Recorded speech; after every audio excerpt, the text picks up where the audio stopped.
You like it? Love it. You're like, why you got the Krispy Kreme hat on today?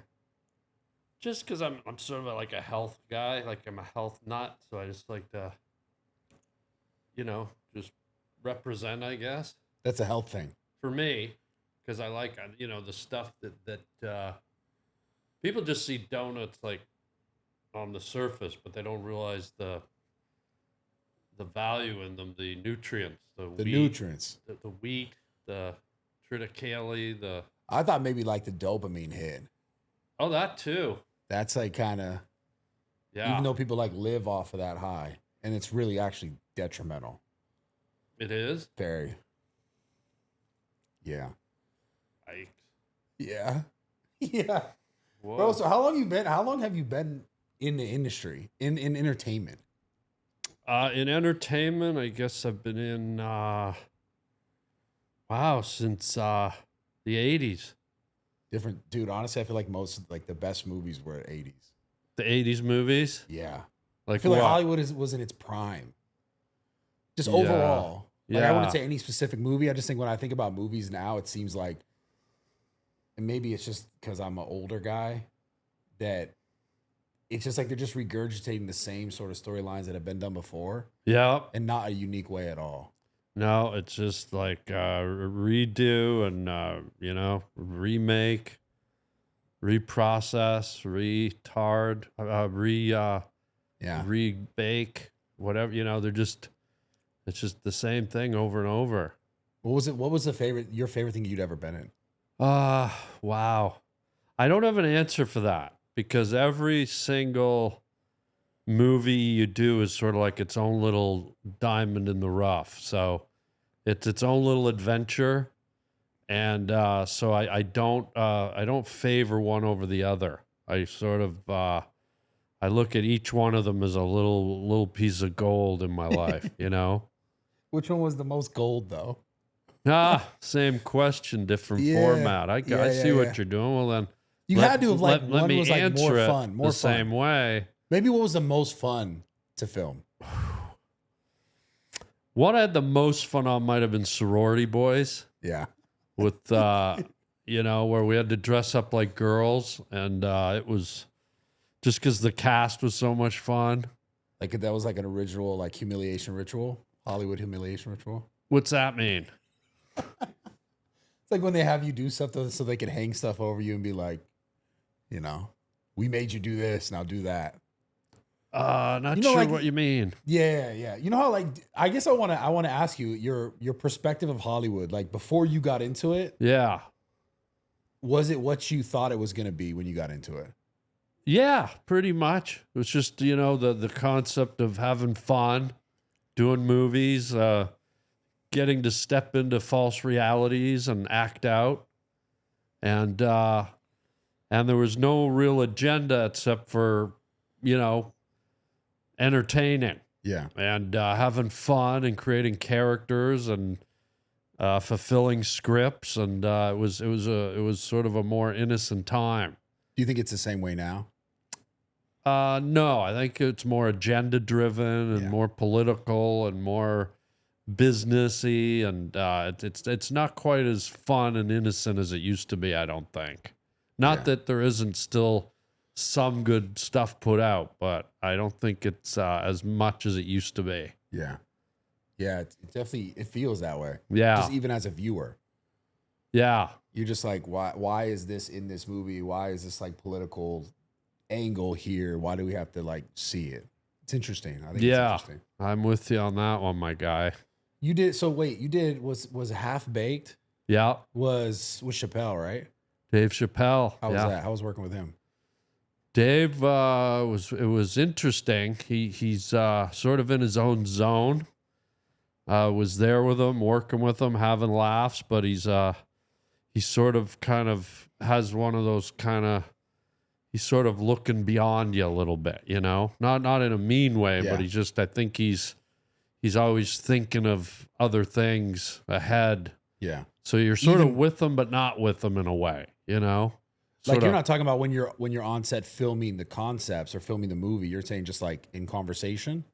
Just in general, his general aura to me was that he was a little more sort of here, but also it also felt like he was like looking down the road past you, and not to be mean but just either he was a deep thinker or he was just in a haze, one or the other. But that was the perception I had. Interesting. Yeah. Huh. I wonder if that's kind of like how a lot of like super successful people end up being. Again, I don't know how the wheels were turning in his head, whether it was something intelligent or something stupid or something in between. I don't know, but just my time spent with him, it was there, but it wasn't super, wasn't super interactive. Yeah, I see. But it was still fun, and we had a great time and made a silly movie. Yeah, that was a classic. Yeah. Like a classic. People love it. Like to this day, still a classic. Yeah, classic. You get residual checks from all those movies? Yeah. That one? Which one gets you the most? You say most residuals? Boy, that's a goodie. I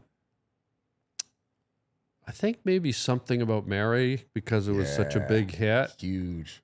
Half Baked wasn't a monster hit. It was a cult hit, but it wasn't like a huge like. Yeah, Something About Mary. That's definitely like still a top 10 movie people watch now. Yeah, it's just it's a treat. So yeah. Do you like Hollywood? Yeah, I like there's sides of it I like and sides I don't like. There's the sides where you can see a dream and come here and fulfill that dream, hopefully. And then there's a side to it where it's like any place, it has a darker underbelly. Yeah. And don't really like that side of it, but what industry doesn't have a dark underbelly, really? Yeah. I feel like that one seems like it has like the darkest one though. And at least it has like the most stigma around it where people are like, oh, that's sketchy. Yeah. Yeah. Do you think that's true? To an extent, yeah. I mean, there's a lot of dark stuff that goes on, because you're creating a lot of influence. You're creating pop culture. You're creating influence that spreads all over the globe, and some people have good intentions and some don't. So it gets tossed into the mix. Yeah. Do you have any personal experiences with like weird shit going on in Hollywood? Probably the weirdest one I had is I'm one of these celebrity nuts. I hang around with a lot of, I like to rub shoulders with a lot of the celebs. Like I'm one of these, like, I call it a party popper. Like I love going to like celebrity parties and stuff. And I was it's about 3 months ago, right at the start of the summer, I was at a hot tub party with unbelievable with Cher and Barry Manilow of all people. You know this guy? The guy, I guess he flew in from Vegas, and everyone sort of wandered off to the buffet, and me and Cher and Barry were in the hot tub. And what a weird trio. I know, right? That's so strange. And Cher's got her fake, breasts, and they're just floating on the water like two loons looking for a home. Yeah. They're just floating around. And Barry starts whistling. Like he's a singer, but the guy starts sort of whistling. Have you ever heard his song, The Copacabana? Yeah. And it's one thing to hear him sing it, but the guy was whistling. I don't know if he was jacked up on margaritas or minestrone soup, or I don't know what he was into, but the guy's just like, I don't know if I can read. Was like, yeah, such a good song. And he's and I'm just and it's about an 11-minute song. No, it's he like, didn't whistle the whole thing. Yeah, he did. Shut up. This is what I'm going. Trolling me. No. This guy, me. And it's. I think Stairway to Heaven's the only longer song. There's no way he whistled This that guy, whole I'm song. telling you, he was jacked on pimento juice or There's no way he whistled melon the whole water. I don't know this guy. No way. And he was a little tipsy. And Cher's boobs are just floating like two loons looking for a lagoon.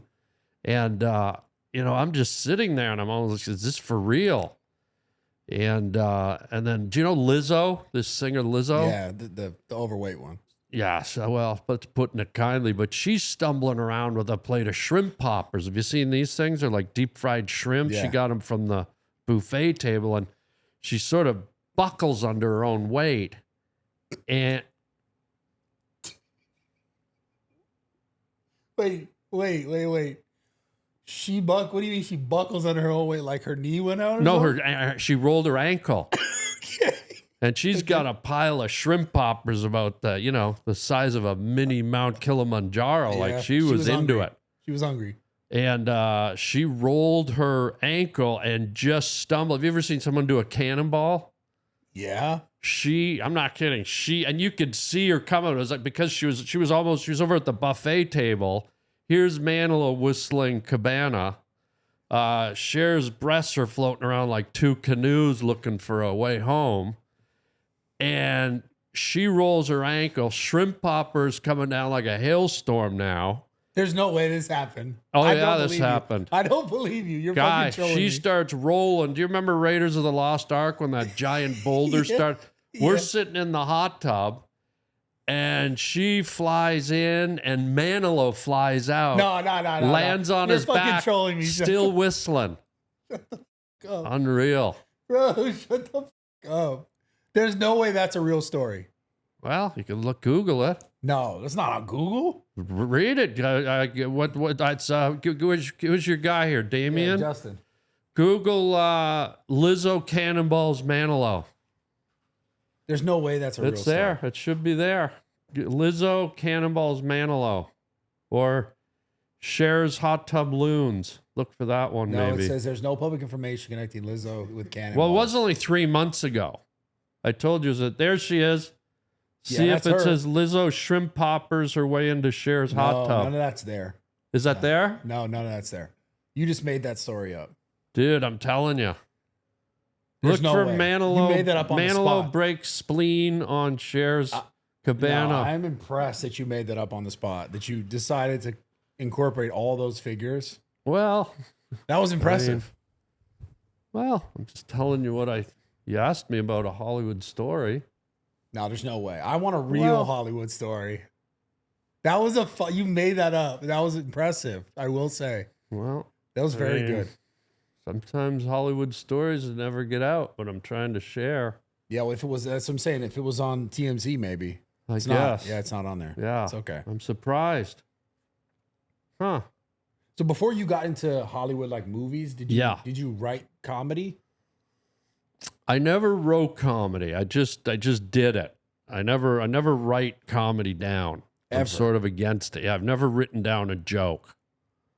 I don't like to write it down. It's too clinical.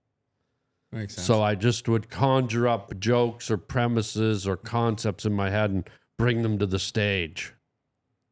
Your whole career was like that. Yeah. So just kind of winging it.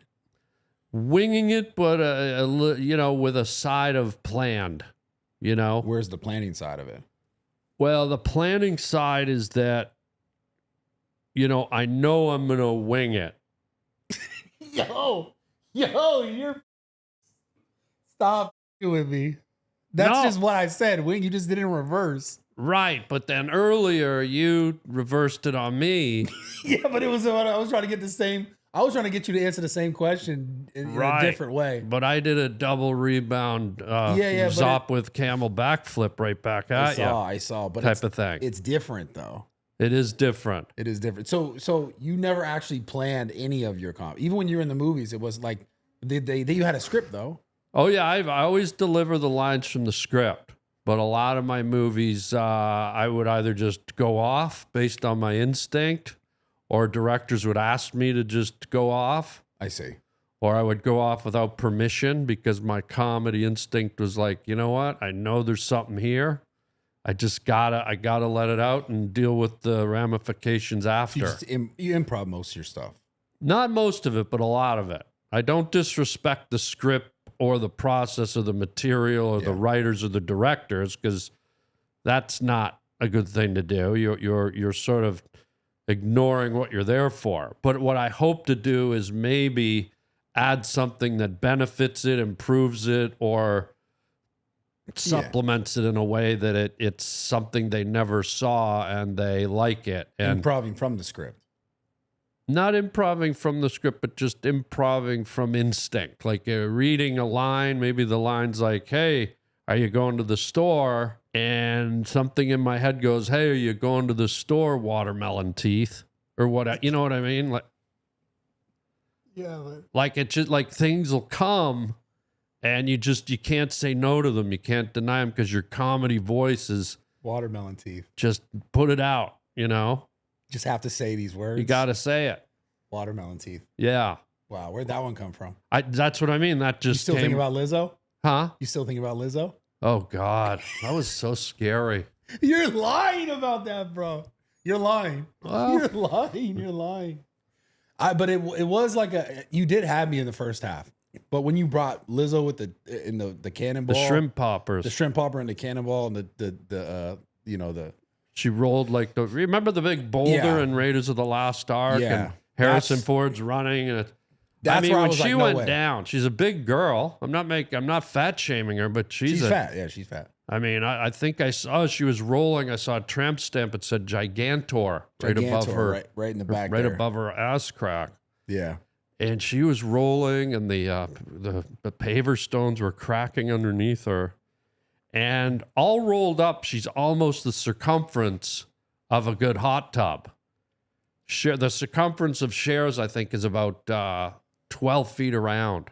Yeah. And all balled up like a walrus, a gyros. She almost fit right in. Yeah. And Manilow, he flew up and, good Lord, came right down on his spine and still whistling. Still whistling. It was crazy. I feel like you listen to that song on the way here. I wish. God, I don't hear it enough. Yeah. I love that song. Oh, bro. I'll make love to that song sometimes. You make love to that song. I'll go out to the bluffs out in Malibu. You ever go out to Malibu to make love? Hell yeah. Yeah. Yeah, I'll go out to the bluffs on a full moon. And it was full moon last night. Yeah, I was out last night. I was out there with a chick, some beef, and I rented a Mustang, a yellow Mustang at Enterprise. Was it a convertible? Convertible. Okay. And we made Hot Malibu Love to Beth by Kiss. You know that song? Yeah. Beth, I hear you calling. And here's the kicker. But I can't come home right now. And it was right on that line that I... Did you can't? Well, That's amazing. I'm not going to say it. Right. You made love. You were making love. And then there's that moment. You pick your moment to achieve. Yeah. To finish. I can't come home right now. Bang. And wham. Yeah, I get it. No, I feel that. That's pretty good. Yeah. And it was interesting. Dope. And as I looked up, your eyes flutter, and I looked up, and the Concorde was flying past the full moon, and they don't even fly them anymore. So I don't know if there's something going on in British Airways or the UK, like something really covert. Maybe aliens. No, this was the Concorde. Because it tilted, and I saw and it just, who knows? I don't think They say the Concorde doesn't fly anymore. I saw one. I was making love under the Malibu moon, just my body glowing like the metal on the edge of a knife. And I looked up and, God, there goes the Concorde. I can't come home right now. It's almost poetic, really. Yeah. Where do you like to make love? Where do I like to make love? Yeah. Depends where I'm at. I mean, when I'm home, in my bedroom. Your bedroom? That's pretty vanilla. Waterbed or what kind of bed? No, I thought waterbeds are like gone. Well, I'm just asking. Have you ever What's made your love sign? What's my sign? Yeah. Is this like, are you trying to date me right now? No, I was wondering if you're a water sign, because that would explain why you have a waterbed. I don't have a water. First of all, I don't have a waterbed. Well, you look like you do. I look like I have a waterbed? I look like one of those guys? You look a little seasick. Really? Yeah. I'm a Gemini. Oh. Yeah, what does that mean? Salad bar. Salad bar. Salad bar sign. What the f does that mean? Well, the Geminis were like a sheep, right? I They don't know. love their greens. What? I have no idea about any of that shit. I'll be honest with Okay, you. well then we better just move on if you're not into it. Salad bar? Well, every Sagittarius sign has their thing. What's your sign? I'm a Scorpio, and they say desert, Okay. or they say water sign, but yet it lives in the desert where there's no water. So I think they got that one backwards. They mixed it up. Samuel put his hand up. Are you a Scorpio? Yeah. What day? The 14th? Yeah. I don't know what any of that shit means, though. Me neither. And Speaking no, I'm of the not looking to date you. I'm not. I like fair. girls. Good. Like I told you, I just made love last night out in Malibu to a piece of sizzling beef on the edge of a bluff. With the Concorde flying by.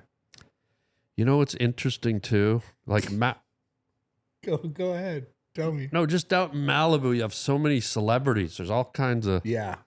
celebrities true. out there, and Michael J. Fox has a Malibu home. Did you know that? Stop. I didn't know that. I could assume so. Yeah. I know he's done well. Well, this is the irony of life. This chick I'm making love to, this sizzling beef, we're in a yellow Mustang, and she's one of these gals. Have you ever been with a gal and they can't really get there without a toy, an aid? I see what you're saying. So this gal pulls out a vibrator, like a purple vibrator about yay long. This is last night. Last night. Okay. So, Beth, I hear you call. She's working herself. She's a squirter. She goes off. This vibrator goes flying out of her hand, twirls through the air. This thing's humming, flies through the air. Michael J. Fox is out on his balcony. He grabs it and he goes still. Just settled the Parkinson. He just went completely still. So that's almost like a cure. I don't know if it's a cure, but this vibrator flew through the air. He grabbed it somehow. Still. And he just went completely still. And I don't know if that's science, if that's physics, but wow. Sounds like a little of both. No one's seen him still in years. Dude. I hope that guy's okay. I hope so too. Maybe it's the start of something. But the vibrator's sort of offset, I guess, his vibrations. And if it wasn't for me and my lovemaking ways, maybe we're on to some kind of a cure. Maybe. Yeah, no, for sure. They wouldn't want that cure out there, though. I don't think so. In Malibu? Just in the general. Yeah. I think a cure's a cure. Have you ever had an ailment, like a real sickness, polio or SARS? I recently cut off the tip of my pinky, though. How? Was just putting a dirt bike on the back of a truck. Nothing cool. Oh, my God. But yeah, this is a real story. I actually cut it off. Yeah, it's not good. I'm going to stitches out tomorrow. I'm excited for that. Did they find the tip? Yeah, we brought the tip and then they kind of stored it weird. Then they couldn't put it back on because they said it wasn't enough. And it was like one of your farthest extremities. And they were afraid that if they put it back on that it would have died because it was so little. Oh, wow. But it's still enough. Like it cut off this much of my shit. Are you circumcised? Yes. I don't know what that has to do with my pinky. Well, it's just familiar territory, I would think. Oh, just cutting a little bit off? Well, you lost the tip. Yeah. Oh, I see. No, I'm just saying. You're trying to draw the lines. I'm just trying to provide Are comfort. you circumcised? Nosy. What? Nosy. What does that mean? Well, you're asking me about my manhood. You just asked me about my manhood. Well, you answered like an idiot. I'm not answering. You wouldn't answer that? I'm not talking about my wiener. You just asked me about my wiener. Well, you answered. Yeah, but you asked me, though. I know, but you shouldn't answer. I mean, I don't care. You stepped in it, guy. You wouldn't want to answer that? I won't talk about my wiener, even though I just talked about making love on a bluff. You just did. It's not adding up. You could close your legs. It smells a little. Sorry, yeah. Getting a little ripe over here. Yeah. Fair. All right, boys, quick and rush for the podcast. If you guys are looking, maybe you're having a little bit of a soft time in the bedroom, you need to have a hard time, a better time, a more confident time. If you're looking for the place to find the right assistance, you're going to go to Rugiant right now. You're going to go to the Go Long. You're going to pick it, put it in the cart, put code RawTalk at checkout, 50% off right now. That's RUGIET, Rugiant.com. code RawTalk to get 15% off your order right now. Again, it's normal. A lot of people have a little bit of a soft time in the bedroom sometimes. Sometimes, you know, it's a little bit challenging. Maybe your mind's somewhere else. You're thinking about, I don't know, Bill. Something else is bothering you. Something else. Maybe you didn't drink enough water. I don't know. That's another issue. You got to work on that separately. You should also be making sure you're drinking enough water. But if you want a boost in the bedroom, you want to have a better time, you want to make sure, you know, you're, at attention, then go to Rugient right now. Use code RawTalk to get 50% off your first order. Again, that's RUGIET.com, code RawTalk. Let's get back into this podcast. So how long have you been doing podcast shit for? Oh, podcasts. I was one of the first to do them. Really? When the audio podcast hit, I was one of the earliest guys in the game. It was Adam Carolla and me, and then I think Mark Maron jumped in. I think we were the first three, but I think Carolla was first, and I think I was right behind him. The audio, it was audio only back then. Years ago. Years ago when podcasts first emerged. This is like 10 years ago. More, probably 15, 16. Yeah. So Adam was me and him were kind of in it around the same time, but he was in a little before, and then I think Marin, and then a lot more guys started doing it. So I did an audio podcast, The Harland Highway, for 11 years. Didn't make a dime, just did it for the love of it. Lost money doing every episode, but I loved doing it.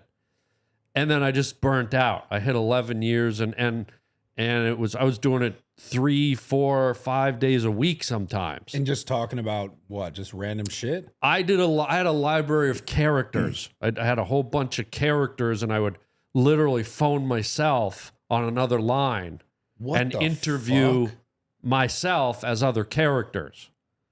And so it was a whole library, and I did over 1,000 episodes. And then I finally hung it up. That's fucking impressive.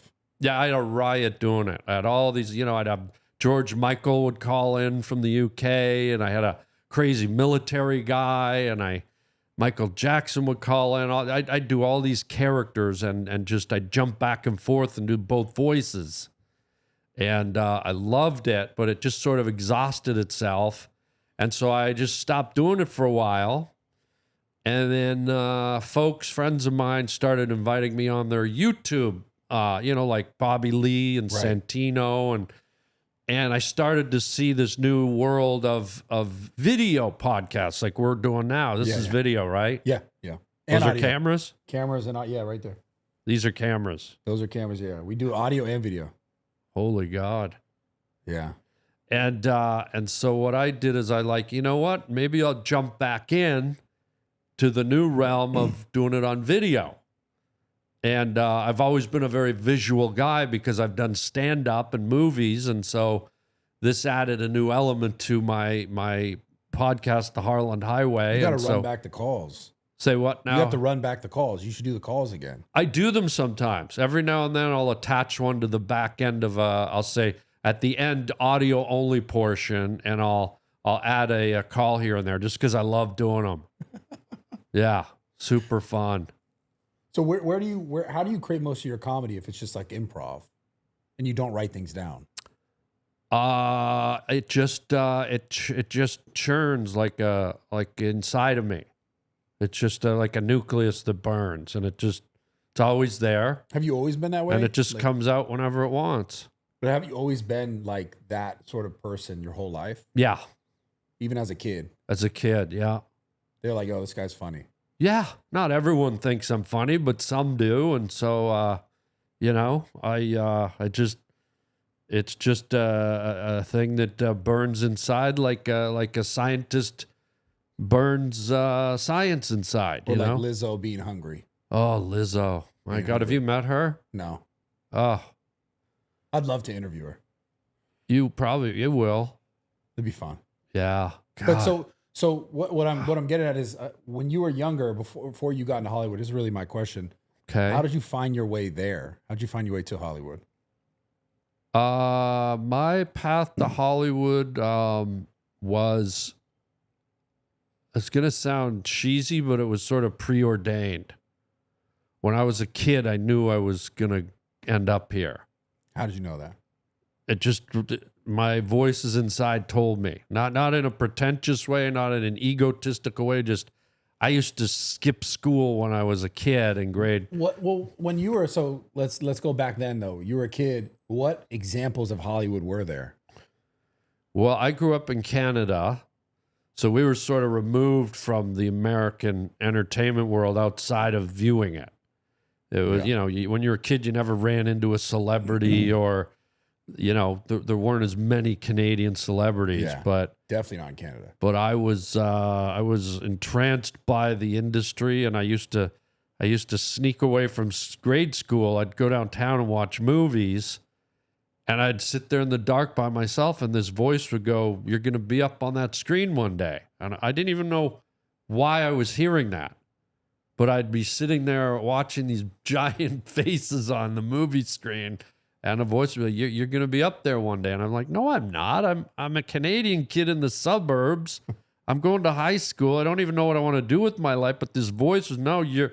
So I just let it go and gave into that voice and just started my journey knowing I kind of, in a way, had a nice ride to Hollywood because I was never stressed.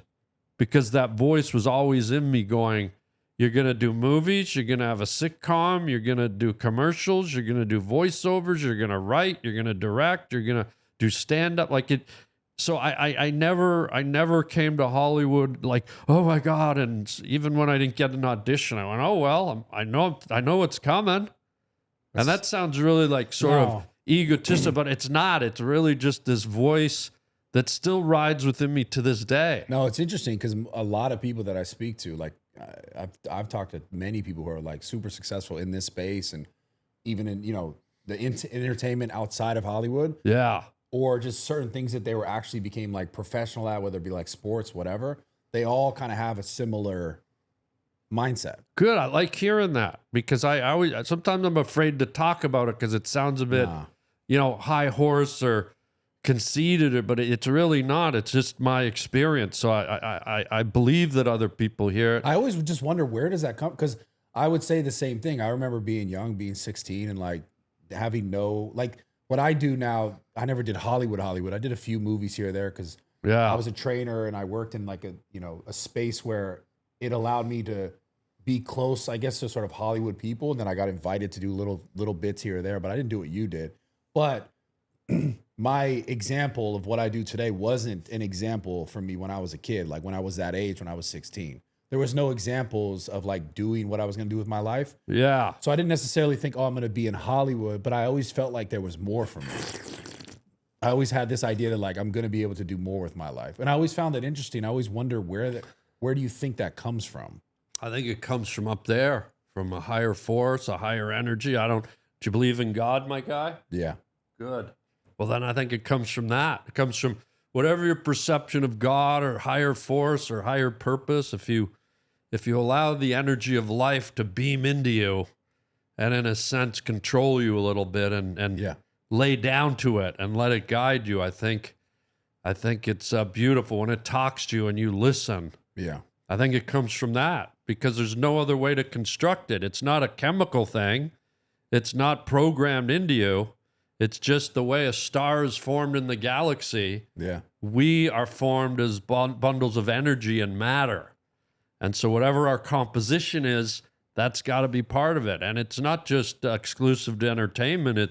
It's Einstein, it's scientists, it's sports figures. It's everyone has their preordained DNA and energy. And I think maybe some people don't know how to feel it or tap it or access it, or maybe they do. Maybe we live in a universe where some of us are meant to do jobs that don't seem so grandiose, like a janitor or this or that, but still as important as, because it all has to work for all of us to work. Yeah. So it's a very complex but beautiful stream of energy that I think controls or we all ride in. We float in it. When did you really start to recognize that? When I was a little boy, I knew as a little kid, like a little boy. You just knew but you recognized that concept then, or you just felt that then? I don't know if I recognized it that deeply because I wasn't as worldly, but I just knew that I knew that I was on this journey, that the voice started early. And when was the first thing that kind of made you feel like you made it, or you made it into obviously there's always more to do. Like even now in your life, there's more to do. There's, like you said, you still have that feeling. Yeah. But what was the first like entry where you were like, oh shit, I'm like doing this thing that I felt like I was always supposed to be doing? I think my target to sort of prove to myself that I was embarking on this thing, and it was one of the things I saw myself doing, was the first time I did the Letterman show, David Letterman. And it was such a pivotal and monumental moment for me and for people in my industry, stand-up comedy. Yeah. To get to the David Letterman show was really massive. It was a big deal, and I remember telling my buddies in college 10 years before I even started comedy, I said, guys, I don't know why I'm going to be on the Letterman show one day. And they were like, what the hell are you talking about? I said, I don't know. I just know I'm going to be there. And 10 years later, I was on it. And so that was such sort of a big bullseye that I was actually in a place where I said, if I don't do anything else, this is enough for me, because it was such a pinnacle. And at the time, because when would that have been? What year would that have been? I was in the 90s, the early 90s. That was it. That was that for me. That was it, and for a lot of comics, that was the bullseye. And so to achieve that, that sort of told me, this is all playing out the way I kind of saw it. What was that interview based on? Like, it was, you had done, because normally you did something previously, then you're on the show. It was just based on my stand-up. Yeah, I auditioned. I'd come to Hollywood. I was pretty much unknown, and but I'd worked really hard on my act in Canada prior to coming. I'd said, I'm not going to the U.S. until I know I'm ready, that I have something to offer, that I feel. And I remember the Jamie Masada, the guy who owns the Laugh Factory, he had a showcase. Letterman came into town to do a showcase, and everyone wanted to be on it. I remember Chris Rock was on it, and Damon Wayans, and Ray Romano. It was all these heavy hitters. Yeah. And Jamie put me up last. And I remember I could see it because I'd been around comedy. I could see even these high-level guys were stressed. They were like, they could feel the pressure, even though they were great, and none of them really rocked it that night. And I realized I was up against all the odds. I was the last guy, was unknown, and I just went up and I was like, I don't give a flying you know what. I'm just going to do my thing and just fly up here. And I, after 12 guys, I destroyed. I did great. And I walked off, and they offered me the show. And it was like, I was like, yeah, I guess so. It was all part of that thing where I thought, and it felt amazing. And I don't know that any of the other guys that night got on the show. Eventually they all did. And some of them might have already done it, but they were there to select. And for a guy that was complete unknown, and for them to pick me, I was like, wow. So that was. Did that appearance help you for future gigs or future shows? Yeah, because back then it mattered. If you got on the late night shows, it mattered because it was so hard to do, and you really stood out. And what's ironic today, now I don't know one comic who's trying to get on a late night show. Yeah, they're irrelevant. Yeah, like they don't even, like back when I was doing that Letterman stuff, every comic was like, I'm getting my 6 minutes together for Leno or Letterman or whoever else was out there. Well, the viewership back then was nuts on those shows. Oh yeah, that's all there was. Yeah. So to get on was a rite of passage. It was sort of a stamp of approval. But for me, more than any of that, it was just a personal victory and my love and affection for Letterman, because I grew up on him in college. And just to be there sharing the stage with him was like euphoric. And yeah, it was really, really fun. Yeah. That sounds awesome. That's cool. You definitely came from a cool fucking era. Really cool era. When we came from an era that was a lot of hard work too. Like I was just talking to my buddy yesterday, my buddy Orny Adams, who's a comedian, and we were talking about how we did all this pre-social media where you had no exposure and you had to get in the trenches and work clubs for 10, 15 years just to get a shot at a late night show that could help elevate you. And now, you know, guys can go do a set at the Comedy Store and put it out and become a star overnight, or, you know, push their trajectory really rapidly. It's social media, man. Yeah, and it's great. I wish I had it. Like, good for them. I'm happy for them. Like, it's a changed world. Yeah. Do you think it's changed comedy, though, for the better? You know what? There's no better and there's no worse because it's art, right? So you can't define art. You can't put a cage around it. You can't say that this form of comedy is better than that. You know, if you look back to you know, Charlie Chaplin, who did comedy without sound, you know, there were probably people that said you can't do comedy with sound. You know, so without sound. No, with sound. So people were so used to comedy without sound. People who've now had sound, there were probably naysayers that, no, that's impure. You've got to keep it silent the way Charlie does it. You know what I mean? But everything evolves. I see what you're saying. So to try and determine and corral comedy or an art form such as comedy or any art form, that's like saying Cubism is, you know, worse than modern art or Impressionism or whatever style of art. You can't just abandon or dispel one style because you don't like it or it's changing or something new is emerging. It's different, And that's the beauty of art. It knows no boundaries. So you for me at least, I can't have an opinion on it because I don't want to get in the way of it. I want to see where it goes. And to some, it might be like, oh, now it's crap or now it's this. But to some 300,000 other people, they might be like, it's way better. Yeah.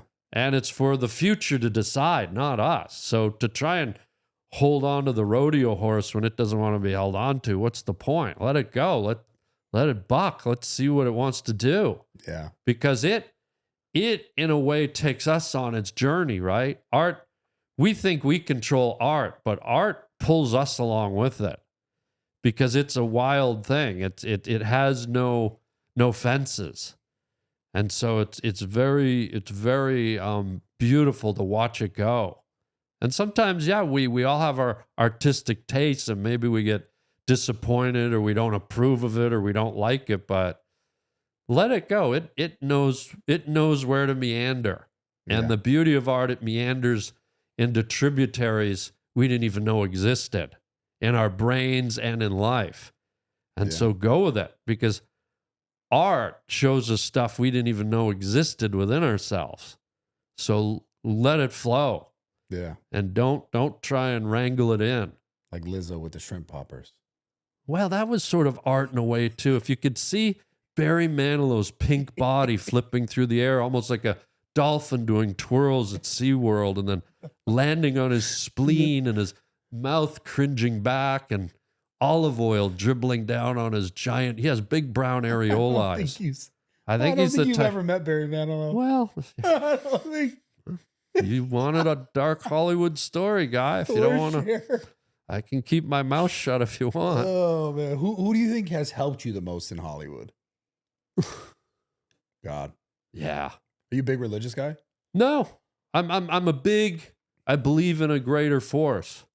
Yeah. So that's the big. People can help, but when you really need help, spirit, guidance, energy, there's nothing bigger or stronger. Yeah, that's a fact. And it's always there. And I think when people help you, that's when you reach out to that guy or that thing, and he goes, oh, pfft, and he puts something in you, and you find your way to me, and you help me. Yeah. or I help you because there was a directive or there was some kind of neuron connection. Energy exchange, yeah. Yeah, but it all stems from a bigger place. Are you Christian? Catholic. Catholic. Yeah. You've been Catholic your whole life? Yeah. Yeah, I went to Catholic school. That was kind of rough. Why? I don't know. Oh, here we go. No, not like that. Whoa, not like that. Not like that. No, I don't mean not like. I just mean like what happened. Nah, well, I went to all boys school. Me too. Yeah, did you? Yeah. What the fuck? I went to a boarding school, all boys boarding school. Really? Oh, yeah. Where was that? This was in Newmarket, Ontario, in Canada. Quakers, run by Quakers. You went to a school by Quakers? Run by Quakers. Damn. Are you serial? That's crazy. Yeah. What the? Well, I feel like they're super strict. Yeah, they're pretty strict. Yeah. Was that fun or was that a good experience or? It was when you get sent to a boarding school, it almost feels like going to prison. And so it was it was sort of scary and unnerving and I didn't realize how fun it was till after I left. Yeah. Because it was such a crazy ecosystem of it was almost like Lord of the Flies. You had 300 boys without parents going through puberty and basically figuring out the world and life and hormones and energy and muscle and growth and all this stuff. Yeah. All in play under one roof. And it's almost like watching the Discovery Channel with a pack of wild hyenas trying to figure out the hierarchy and it was wild. So wait, the boarding school, it means you went away to school. Yeah. For how many years? I lived there 3 years. 3 years. That's interesting. Yeah. I didn't do that. I went to all boys high school, but did you hate it? I didn't hate it. You love it, the ladies? I mean, the ladies are great. The ladies, we had like a sister school, so we would always we do community events like with the sister school, which was also a Catholic school. But it's definitely one of those things that I look back on where I go, oh, I appreciated it a lot more looking back than when I was in it. Yeah. Because when I was in it, I was like, oh, there's no chicks here. Like, shit's kind of whack. But then I look back on it, I'm like, oh, it actually taught me a ton how to like interact and how to like, understand, I guess it sounds weird, but men, right? How to understand other boys in this case. And it gave me a lot of, I guess, a lot of structure. That's one thing I do really appreciate from it. Okay. But yeah, I also found myself, I guess, during that age, or just kind of like,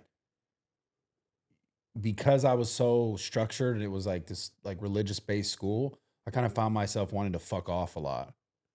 Wow.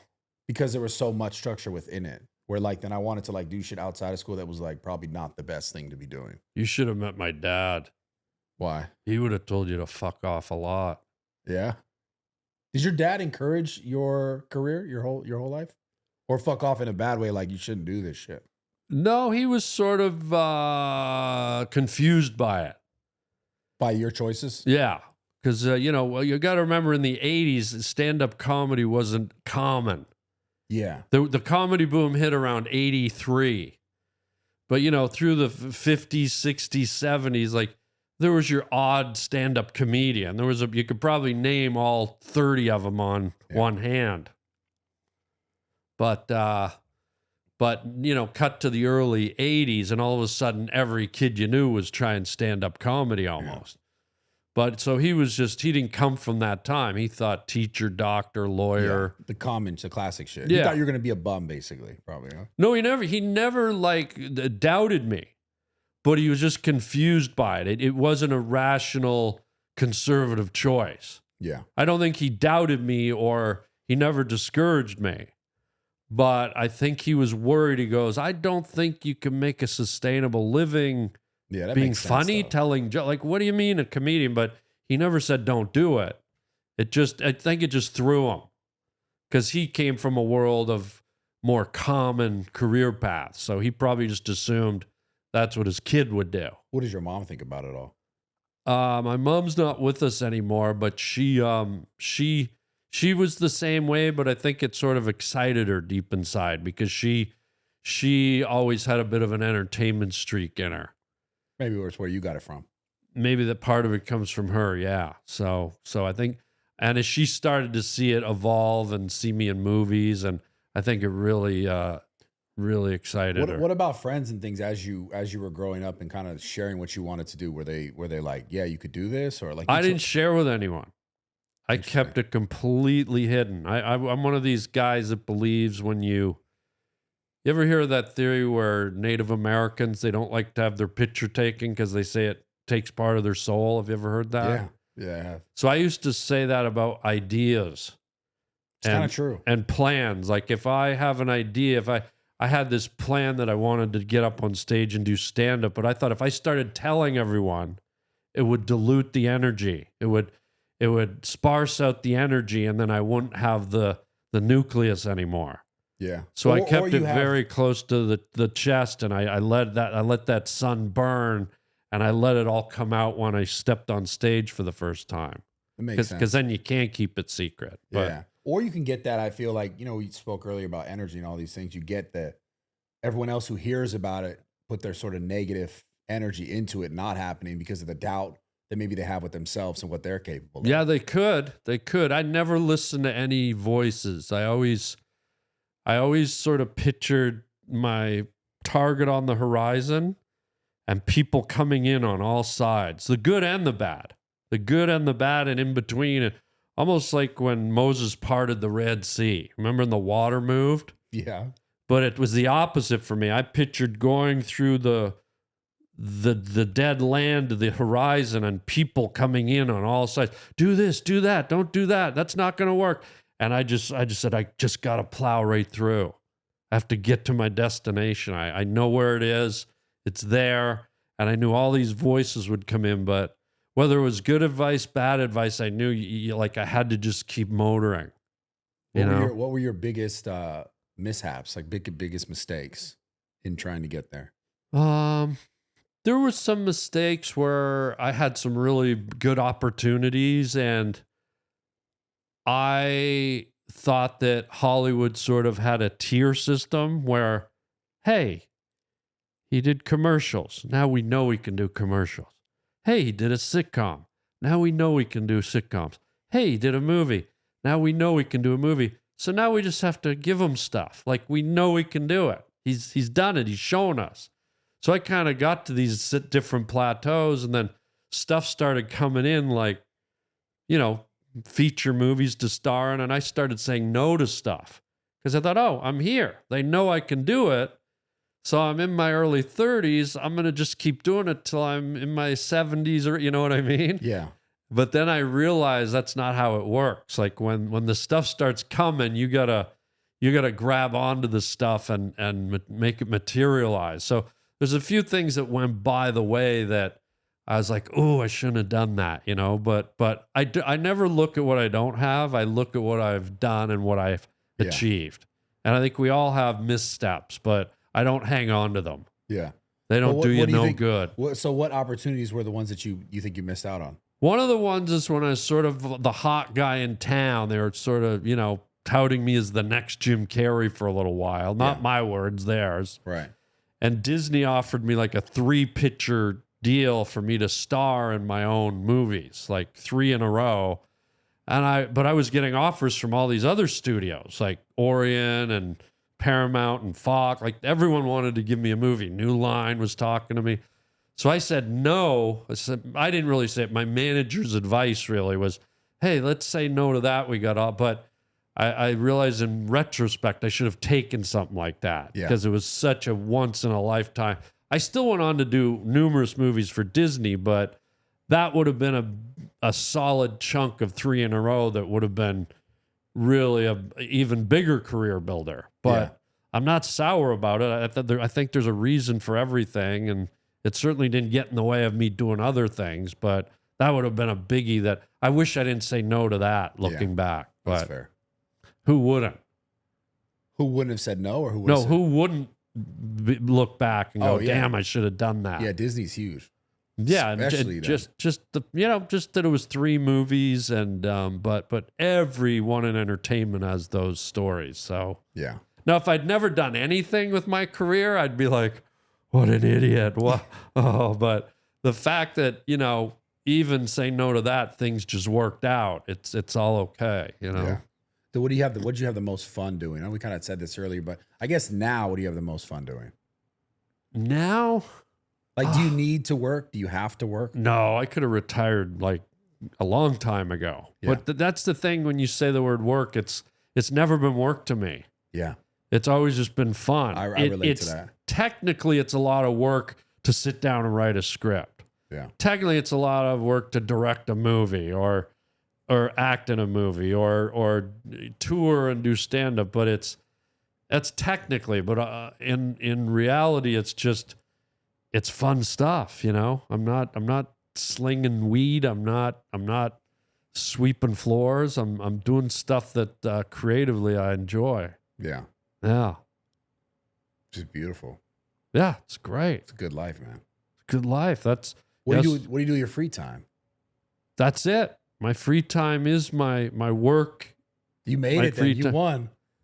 That's called making it. Yeah, and to add on to my work, I travel, I go on vacations, I fish, I snorkel, I love garlic butter. Garlic butter is pretty fucking good. Yeah, everyone loves garlic butter. Nothing wrong with that.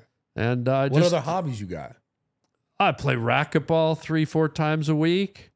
I think you'd be a pickleball. I think you pick up pickleball. Pickleball's too slow. Have you played racquetball? So fast, yeah, I know. It's too fast. Like I play pickleball. I played it, but it's too slow for me. Yeah, racquetball. After you play racquetball, it's too predictable. Pickleball is sort of over the net. Racquetball, you're whacking the ball off the roof, the walls, so you never know the trajectory of the ball. You ever got hurt playing racquetball? Oh, a lot of people get fucking hurt. I did about 3 years ago because this is something that people at the Comedy Store laugh about, and if you look at my clips online, you'll see it a lot. I'm one of these guys, for whatever reason, I don't stink when I sweat. Like it's bizarre. I smell like baby powder. I'm not even kidding. I'm not even kidding. So I'll play racquetball for 3 hours, like from 5 till 7:30. That's 3.5. Yeah. That's 2.5, whatever. Yeah, whatever. It's close. And then I'll have a spot at the Comedy Store, like in 20 minutes. Nah. I'm not kidding. I'll leave the court. I'll take my soaked shirt off, put on my jogging like zip up, and I'll go right to the club, get out of it, and go right on stage with my hat on so you can't see I'm all sweaty. No. And I'll do a spot, and my body's all pumped because I just got off, so I'm like, I'm fired up. Yeah. And I have the best time, and I'll leave my zipper down to like here. You can see it online, and sometimes I even have my shorts on because I forgot to bring jeans. And so I love that, man. It's really funny. But my point is, one time I was playing doubles, and one of the other guys cracked me right here over the eyebrow with his racket. I'm down on my back. The guy that hit me was a doctor, believe it or not. So he runs to the front, gets a Band-Aid and some ice. I said, is it coagulating? He goes, this was after about 5 minutes on the floor. He goes, yeah, it's coagulating. Do you think I need stitches? He goes, you probably do. I said, you know what? If it's coagulating, I'm okay. Put the Band-Aid on. So he put one of these flesh-colored Band-Aids right across my eye. I said, what time is it? I got up. I drove to the club, and I did a set. And I was just praying the blood wouldn't start dripping out from under and it held. And I did a set, and then this thing was like, I had this big wound for about 3 weeks. Do you incorporate that kind of stuff into the comedy? Well, I didn't that night because nobody knew. But I did him early in my career when I was in Toronto. I had a friend who was a professional makeup artist. She did horror effects. And she said, hey, I need a subject for my students. Will you come down and sit in the chair and let my students, and then I'm gonna do a procedure on your face so they can learn. I said, I'll only do it if you put a cut right across my whole face, like a bloody gash. She said, okay, I will. So she did it. She put this cut, and it looked so real. And then that evening I had a gig at the comedy club, knowing, And I went up on stage and I never mentioned it. I just went up and I had this huge gash across my face. And then right at the end of my act, I just grabbed it and I pushed it and the whole crowd like freaked out. And that was sort of fun. You didn't address it the whole time? No, I just left it. Did you notice people being like... Oh, yeah. People were just like really distracted by it, but it looked so real. And then at the very end, I said, I know you're looking at this. And I told them I was in an underground garage and I had an ice cream sandwich and someone jumped me for the ice cream sandwich. And that was the explanation for the gash. Kind of like the Lizzo story and the Barry Manilow thing. Well, a little similar to that. You don't want to hear Hollywood heat. You don't have any real Hollywood stories? Yeah, I got all kinds of them. No, a real one, bro. Sure. Like from the 80s. What do you want to know? Narrow it down. Something, I don't know. We need something about like, maybe another comedian. Oh, okay. Another comedian. Maybe like a bar fight. Well, I'll tell you the fun story with me and Chris Farley. I don't know if I've ever told this one. You know Farley? Yeah, R.I.P. Legend. Oh, he's the best. Legend. Chris Farley, man. Damn. Yeah. Me and Farley, he loved to eat. Now, I'm not making fun of him, but you know this guy loved to eat. I think everyone knew that. And we got into it one night. We went out to Red Lobster. They had Scallop Fest. Stop. Just tell a real story. There's no one's going to hear it. I mean, Red Lobster back then was pretty lit. It was pretty lit back then. What do you eat? You're jacked, bro. I eat a lot. Yeah, what are you eating, guy? Fucking steak. Are you one of these protein guys? Oh, I eat protein. Yeah. Oh, yeah. Do you do the cold plunge thing? I do. Yeah, I do. I have 2 cold plunges here. Oh, God. Well, I have a hot tub and it's like a hot plunge and a cold plunge. I do them back to back. But I do them at night. I don't do it before my workors. I do this. Have you done the saliva barley one? Saliva barley? It's like, have you ever seen cows when they chew? They have that white kind of drool that comes out.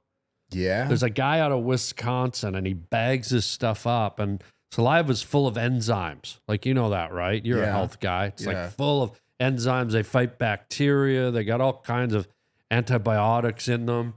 And this guy bags up this stuff in like barley saliva, he calls it. And saliva from who? From cows, because they chew all the grass and the wheat and everything. So he calls it barley saliva. And I do a plunge in this shit. Shut the fuck up, Steve. You're so full of shit, bro. Dude, look at my skin. You're so look at my skin. You're so full like if of Snow White was a guy. That's disgusting. Dude, that's gross, try it. Bro. Barley saliva. That's You're lying, dude. That's not a real thing. Am I? Look at my skin. Yeah, but you could I'm have like a porcelain doll with herpes. That's not it. That's gross as bro. Try it. Is barley it cold saliva. or hot? Huh? It's warm. It's got to be warm, right? It's warm, yeah. Saliva sounds warm. But it just slurps all over you. Yeah. I'm just not going to try that.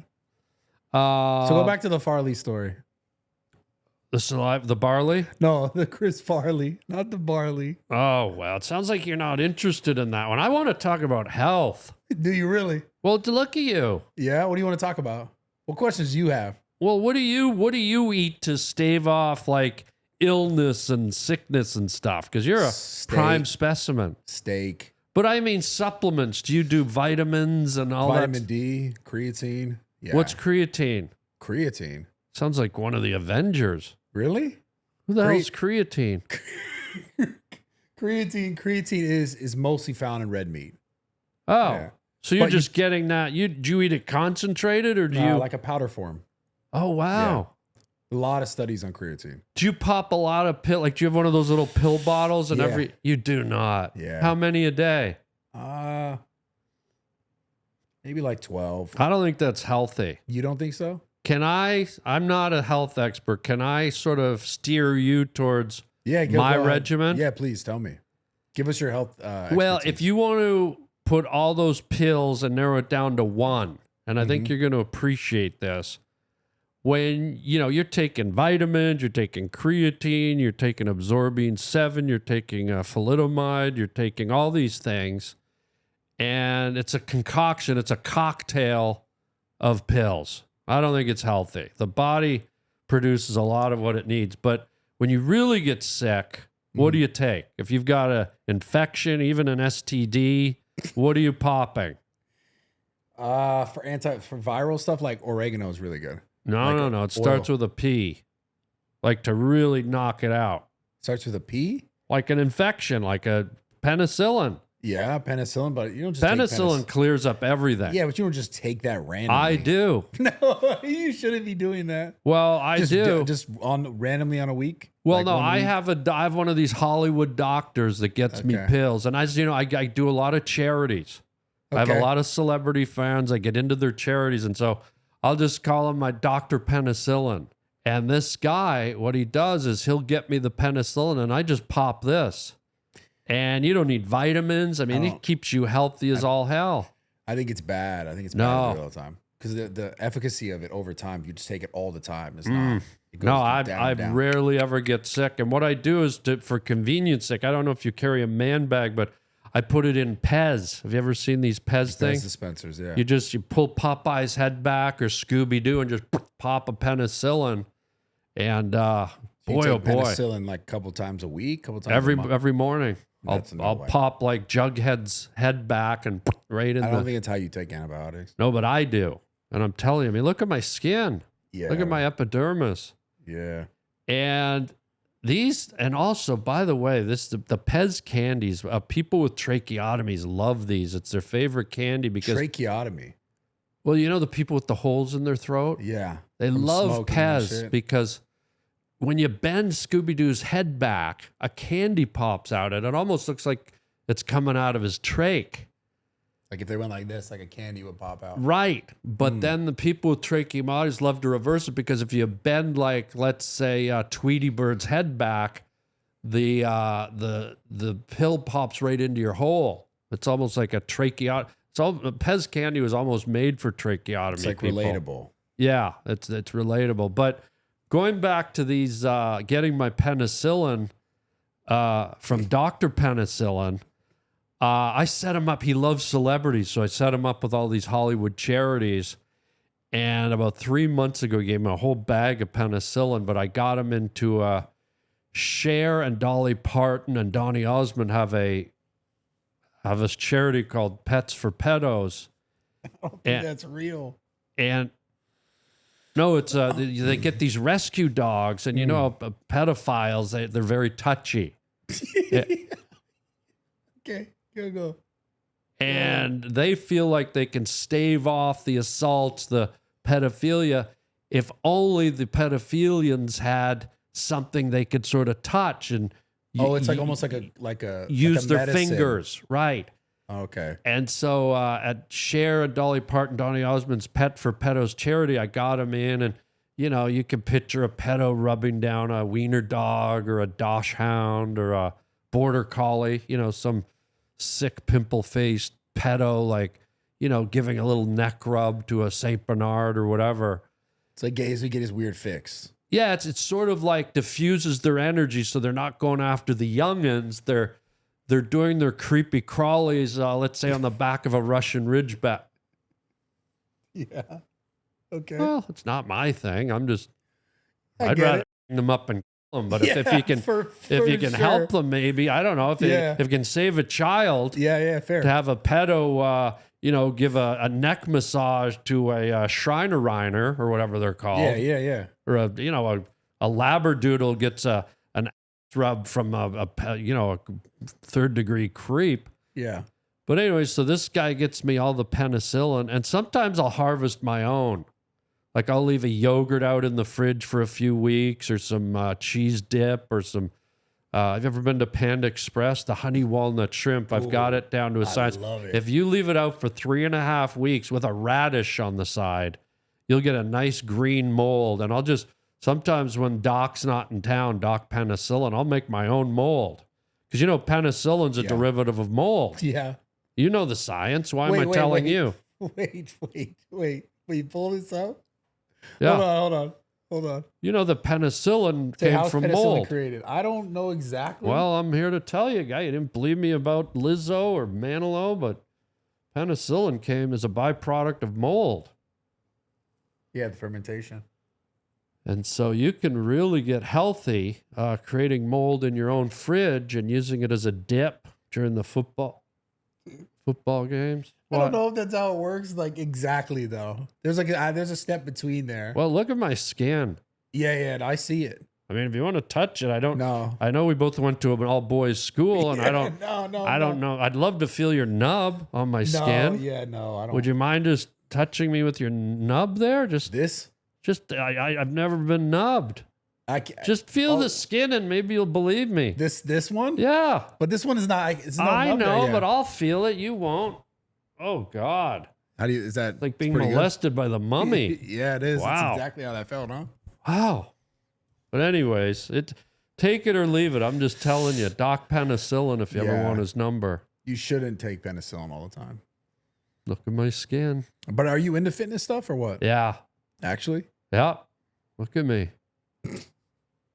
But are you actually? Are you just trolling me? I just told you. What's your workout routine? I work out. I lift weights. I go to the gym. I play tennis. I hike. I play racquetball 3-4 times a week. That is tough. That's a tough sport. Yeah. You play any sports? I just work out. See? Yeah. Swim. That's not really swimming. I think you should get more interactive. Swimming's not. We can't. That's not. Well, it's a solo thing. Yeah. I think you should get more involved in a team sport or a competitive sport. Why? I think it's good for you. It's good mentally, and it's good for you're doing everything sort of on a standstill basis, right? But the swimming, man, it's transverse, all that. Yeah, it works all the muscles in the body, but so does getting blown out of a hot tub by Lizzo. Yeah. But I get very intimate with the gym. I'm one of these guys. I'm very sexual. Sexual with the gym. Well, I'm very sexual in general. I don't know if you've picked up on that. And when I get to the Nautilus machines, I already know where you're going with this. I look at them almost like an act of sex. Like some people sit down with the bicuspid trijaculator, and I'll do a 69 with that thing. The thing where you spread your legs. I'll whisper Rod Stewart's good girl, name. bad girl. Yeah, I'll go Rod Stewart. Rod. I mean, I'm pretty much having intercourse with the gym. Wow. Yeah. It's tough when you have a hard sex drive. This is what you do. Yeah. Yeah. Do you have a 6-pack? Yeah. Yeah. Do you? I had an 8. I went so deep. I ripped it so big, and my doctor thought I had an extra set of balls coming this way. But no, dude. It was just an extra. Yeah. Have you ever been in really good shape? What do you mean ever? What the hell? Kind of insulting. It's coming from a guy with no nib. Fuck that. Nah. Have you? What I really meant to say was, have you ever really been into the gym? Always. I've done it my whole life. Yeah. Can I show you something, guy? No, you're pretty jacked. There's some hot beef right there. It's pretty jacked. You want to put the nub on that? But you got a belly, though. We got a belly right here. You want to touch it with your dirty, greasy Armenian nub? I'm not Armenian. We are I'm now. Italian. You are now. You're Armenian to me, guy, and you always will be. You want to rub the nub? No. That's all. I didn't think so. Yeah, no. Let's. You look pretty jacked, though. I'm not gonna lie. Let's be careful about who's in shape. But you got a belly, though. Huh? You got a belly, though. No, you don't. Let's see your 6-pack, Igor Sandvanterglind. Whatever that means. Come on. I want to see it. Put the knee down. Put the 2% milk track pants down. Let's see the jacket. Come on, roll it up. I'm gonna roll it up if you don't. No. I want to see the pack, bro. You should be proud of it. It's on the internet. If I show mine, will you show yours? No. What the hell are you hiding? What do you got? A cesarean scar? No. What the hell's wrong with you? You Armenian freak. I can't get birth. I'm Italian, you fucker. Well, not to me. Yo, fuck you. Let's see it. No, I got nothing, dude. Come on. Oh, no, I can't do it. You won't. Will you show me the beef at least? Oh, yeah, come on. Oh, dude. Okay. Come on. Wow. Yeah. Yeah, that yours is bigger than mine. Yeah. Do we have a measuring tape here? I'd love to measure. Carl, do we have anything? Carl? You've never told me his I name said the whole Justin show. earlier. You did? Yeah. Okay. Yeah, I actually am curious how big your arms are. Well, I'm curious how big yours are. I don't know. Wow, yours is a monster. Yeah. What would happen if we touched them together? Like if we rubbed like Like an explosion. Like if you linked your bicep onto my bicep, is that funny Hollywood stuff or is that cool? Yeah, it's funny Hollywood weird shit. Okay. Yeah, maybe not it. Have you ever done that before? No, but Okay. I just thought we both got giant bulbs. Yeah. Maybe it'd be fun to rub them together. No, I'm good. I'm good too, but I You just like thought chicks, bro. I plowed a girl in Malibu last night. Yeah, I don't know if that was a true story. Why can't a couple of guys rub their meat bulbs together? I mean, they could. We could. I'm just nobody's. Look on the internet. Two guys rubbing meat bulbs is a gay. God, this is See if it's gay. It's Two guys rubbing meat bulbs is it gay? And if it's not, I think we should try it. Uh-oh. Oh, okay. Forget what. Oh, wait a minute. Wait a minute. What? Okay, what? that is gay. What? Wait, how is this a question on Quora? What? Is it gay to rub together? All right. How you even got to ask that fucking question? Terry, just delete. Justin. Oh, Justin, just delete. Yeah. Yeah. I knew kind of was Sorry, going to go dude. that. Yeah. I wasn't going there. I just thought, you see two powerhouses like the Hulk and the Thing sitting just here. rubbing things together, to touch it to it's see. Weird. Because it'd be raw power. Yeah, it's just still weird. It's like if you got two T-bone steaks and slammed them together, it'd be like something meaty. Yeah, I mean, then you could eat the steaks, but that's different when it's two dudes. It's two guys. It's not like we're gonna rub our meat bulbs together and then go to like Olive Garden. Would that be more or less gay? More for sure. For sure. Because then we went to dinner together. Then we're committed. Yeah. That's too much. That's then way it's like too serious. much. FM. Serious. XM. Yeah. I'm just wondering why you won't show me your six pack though. Maybe because you tried to get me to rub my arm against But you. it's something. You know how many guys work to get a six? Isn't that what you do it to show it off? But you're hiding it. Not really. That's not really why Maybe you don't really have one. Maybe. The world will never know. Think they do now. I mean, just because I don't show it. Why wouldn't you? Why do you go to the gym all day so you can look at it to yourself in the mirror? Don't you work out and go, oh, I can't wait till everyone sees my six pack? No, that's not why I work out. So you just do it for yourself. So at night when you roll up into a little hairy Armenian ball. I'm not Armenian, bro. Well, look I'm at Italian. you. Yeah, come on. I'm Italian. Have you done Ancestry.com? You think I look Armenian? Oh, yeah. An Armenian girl, by the way. It's because my beard is unkept right now, huh? Very handsome. Is that real or is that spray on? This is real, yeah. Wow. I just gotta cut it. I'm just like a little extra. Maybe that's why you're probably a hairy dude, I'm right? hairy as fuck right now. So is that why you're not showing your six pack? That's more closely why. But you showed this. Yeah, because it's not hairy. But you worked hard for it. Yeah. But yet you're not showing that. Yeah. Do you compete? I did compete back in the day, yeah. So what are you hiding, my guy? I think it's because I've had it for so long, it's not as like wow to me. It's but like, they whatever. want to see it, bro. They could see it. They can see it on a ton of different other mediums. There's a ton of content out there to see. Innie or outie? Innie. Oh, you thought because it was an Audi, I was like kind of shy, huh? I thought maybe you were, maybe you were freaked out about your disfigured belly button. No. Pull up, go Bradley Martyn. Yeah, Just type show. Bradley Let's see Martyn. his six pack. And Oh, go to here we images. go. God, there's enough. Do you see? Come on, that's you? There's enough. Oh, dude. Come on. Click the yellow one. I would show that all day. I was shaved there though. I wouldn't even be wearing a shirt for this podcast if I looked like that. But I was shaved there. I'd be grating cheese while we talked and fucking eating it like a Galapagos tortoise.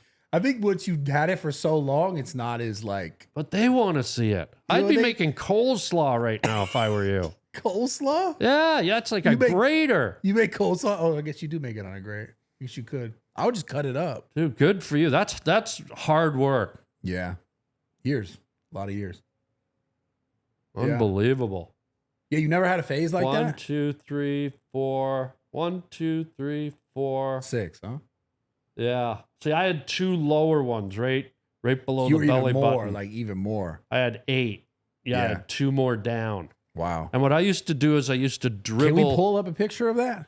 I don't know. Try. See, Harland's 8-pack. I used to pour Newman's Own lemonade down my belly and would trickle down and I'd wear it.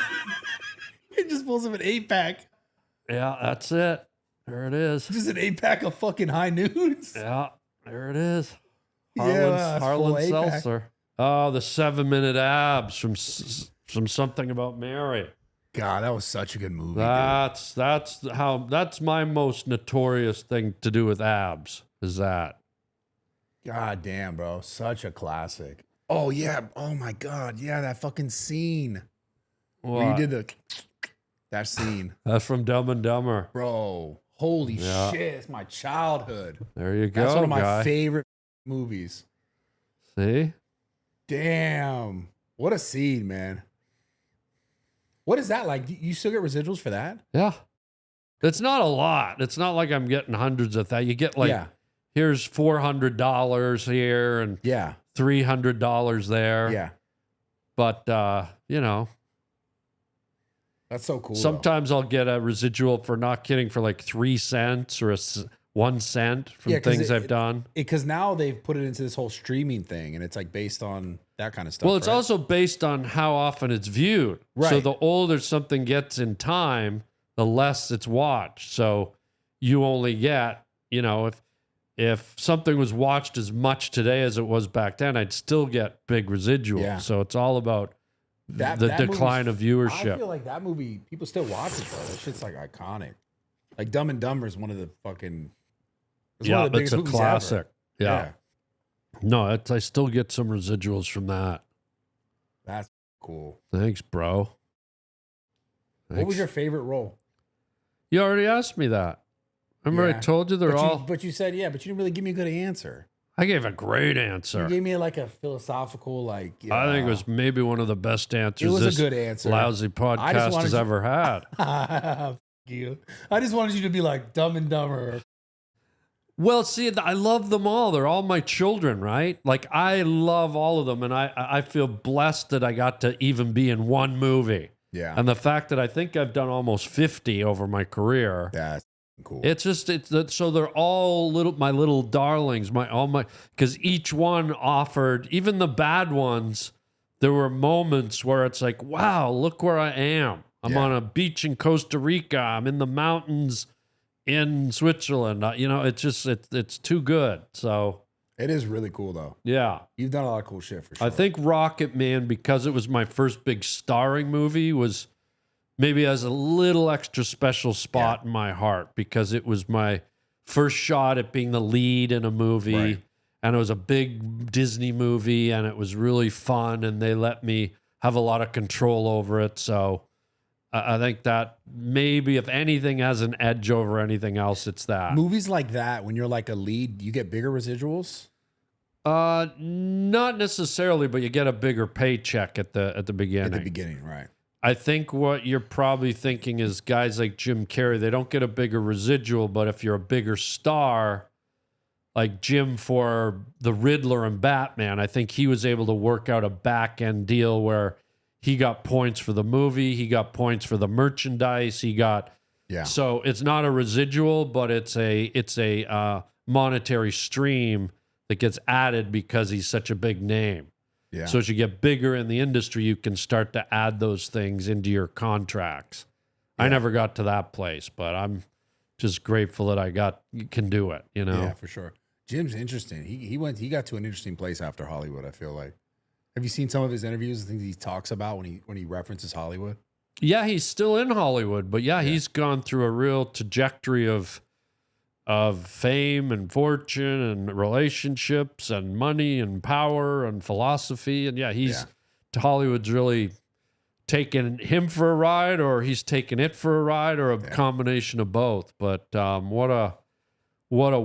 talking about earlier, not being able to put a fence around art. Jim is a glowing example of a guy that just had so much daring in him and kicked down so many walls and didn't let rules and traditions get in his way.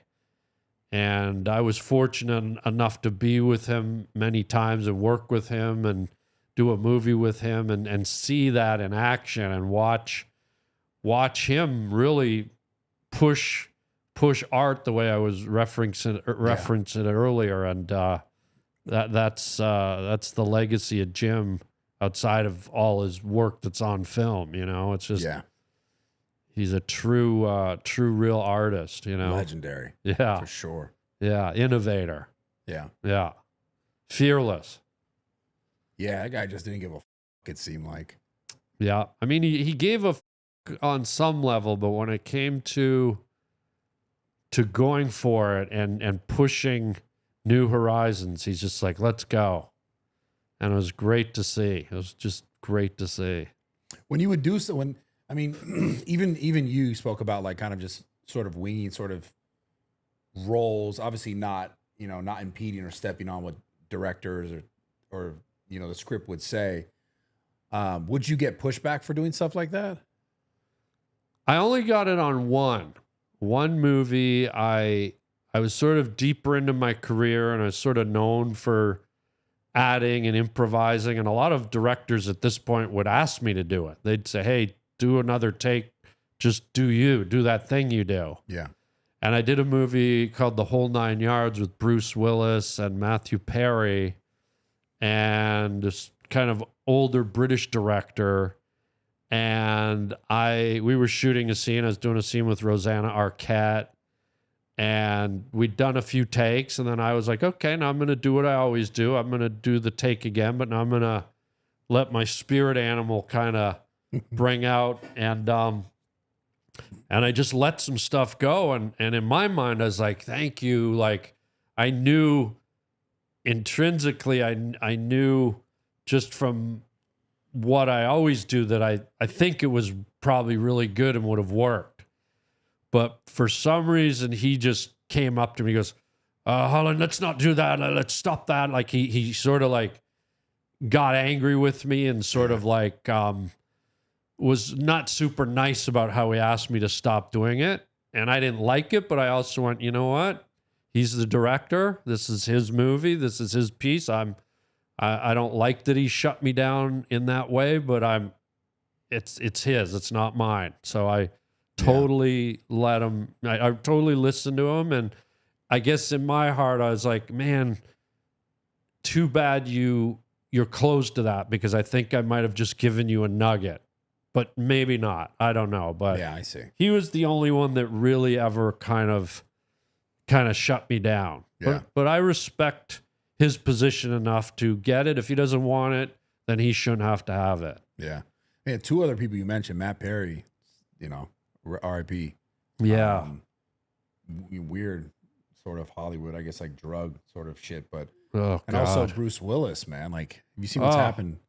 Breaks my heart. That is one of the craziest things to think about. This guy is like one of the most like biggest Hollywood stars for so many years, and it's like a guy doesn't even have a recollection of anything.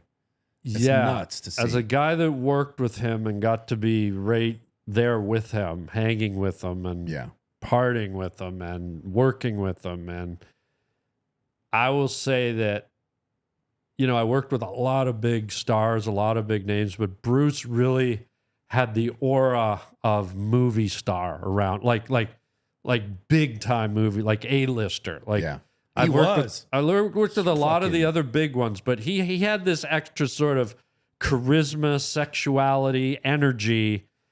And I realized when I was with him that this is rare, this is unique, this is beautiful.